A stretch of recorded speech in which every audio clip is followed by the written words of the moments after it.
It's the love of God that is literally trying to pour out upon us.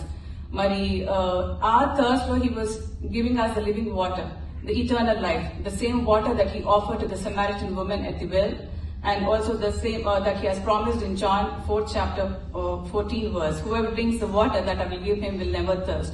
There's a living water which is nothing but the eternal life. Now, what is Jesus thirsting for, and how could we quench His thirst? మరి యోహాను సువార్త 6th chapter 60 to 61 verses లో చూస్తుంటే అక్కడ దేవుని బోధ విన్నప్పుడు అనేక శిష్యులు ఇది చాలా కఠినంగా ఉంది, మేము చేయలేము, ఇదంతా చేయలేమని వెనక తిరిగిపోయినారు. So they never return.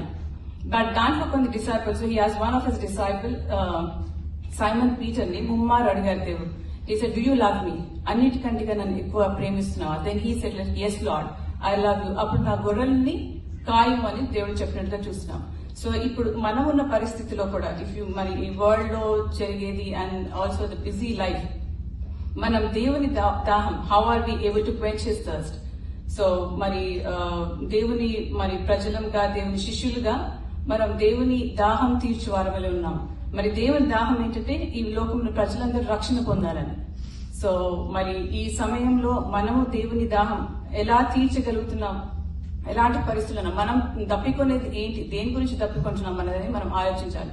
So లోకపు తప్పికన మనది, లేకపోతే ఆత్మ సంబంధమైన తప్పికను మనం గమనించుకోవాలని కోరుకుంటున్నాను.